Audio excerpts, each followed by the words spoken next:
I had the songs of percolating. I used this show as an excuse to kind of finish it, and it's I don't really have a piano at the Airbnb that I'm staying in. I've got a little stage piano, but it's not big, and so I'm grateful because two things happened in the last week. One is you guys know Hannah Moe Elder. Yeah. She's a great writer, and she lives in Rocky Bay, and she happens to have a piano at her house. And I asked if I could go use it, and there was one day that she wasn't at home. So the first half of the song was written there, and the second half of the song was written today at Whitaker's Musical Museum. Because Hannah Moe had family coming in, and I was hoping to go over there today, and she was like, sorry, and so I emailed info@whitakersmusicalmuseum.com.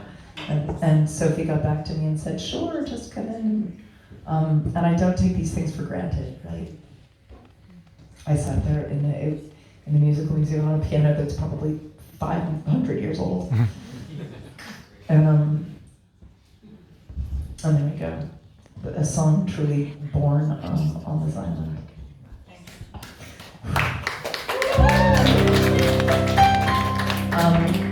And the other thing about it is, like, I've been trying to figure out, in the pandemic, how you can write a pandemic song.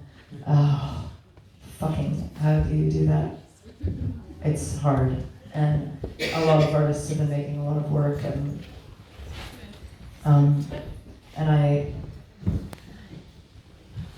this is my attempt to try and summarize what this felt like, at least from this side of things, for the last year and a half. And I'm not quite sure what the title is yet, but the working title is The Ballad of the New York Times.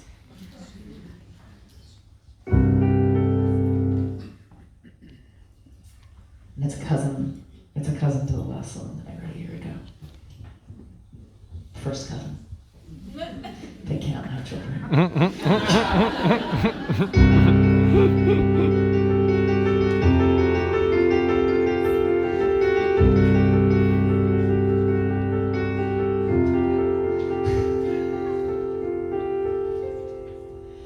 They sell Canadian grade maple syrup in New Zealand. It's expensive, but I splurge so I can put it on our pancake breakfast.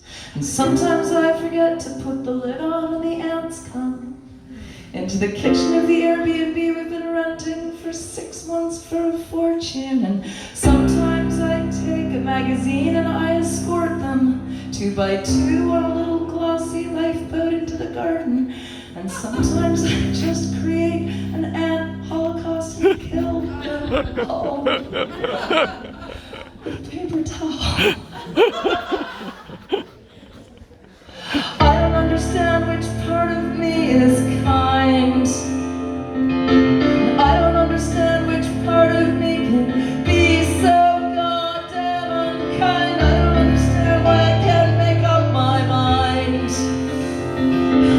All I know is that last night I wanted to go to bed by 5 o'clock, and I took off my necklace and I turned on the heater and I couldn't stop shaking, so I put on a sweater and I read the New York Times on an app in my phone next to my sleeping child, and the headlines hurt my mind.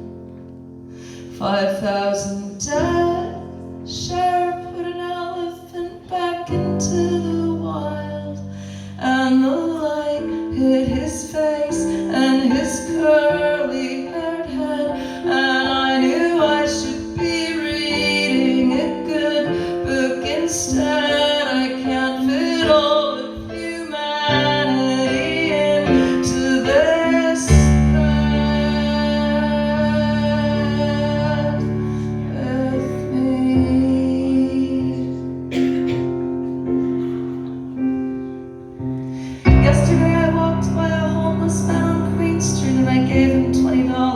and I went into a cafe, and someone had sent a crowdfund from their cousin in Milwaukee, and their 7-month-old baby died, and they don't have any money for a funeral for the baby, so they started a GoFundMe, and I fucking deleted the email. I didn't give them any money.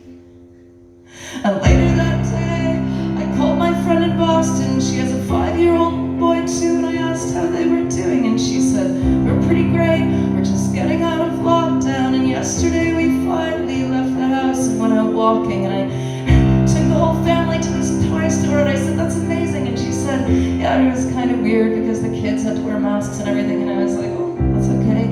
And she said, "Yeah, and the kids couldn't actually touch the toys on the shelves in the toy store." And it was kind of weird because we were in the toy store and they couldn't touch the toys. But anyway, enough about me. How are things in New Zealand? It's pretty good.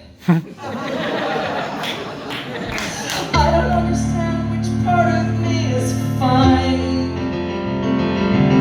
I don't understand which part of me can be so goddamn on fine. I don't understand why I'm so random all the time. All I know is that last night I wanted to go to bed by 5 o'clock, and I took off my necklace and I turned on the heater, and I couldn't stop shaking, so I put on a sweater and I read the New York Times. All night up on my phone next to my sleeping child, and the headlines hurt my mind. 5,000 dead, and how that dress looked hot on Harry Styles, and the light hit his face and his curly haired head, and I knew I should be reading a good book instead. I can't fit all of humanity into this bed with me.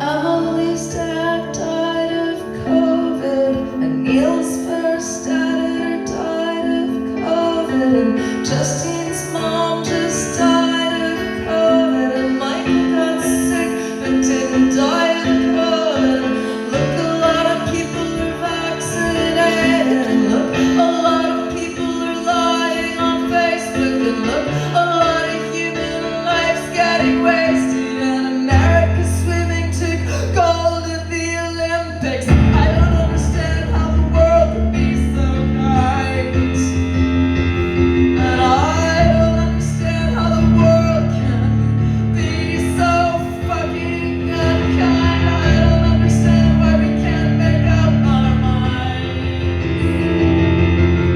I don't understand why I've been drinking all this time. All I know is that last night I had to go to bed by 5 o'clock, and I left all my clothes on, and I pulled up the covers, and I got Ash's dinner, and I let the dishes just sit there, and I brushed Ash's teeth, and we read Harry Potter, and I turned all the lights off, and I should have known better, but I read the New York Times on the app on my phone in the pitch dark room, and the headlines hurt my mind. 4 million dead, and billionaires are sending shit to the moon, and the light hit his face and his curly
Oh, it's very hard to hear.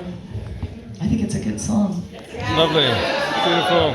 So sad. Yeah, all I can do lately is write sad songs, but hey, the world's sad. Tomorrow, and just fuck everything now. Tomorrow's gonna be great. Except that's what time is it? What have we got? Who knows? I'm gonna say Oh, shit, okay. something.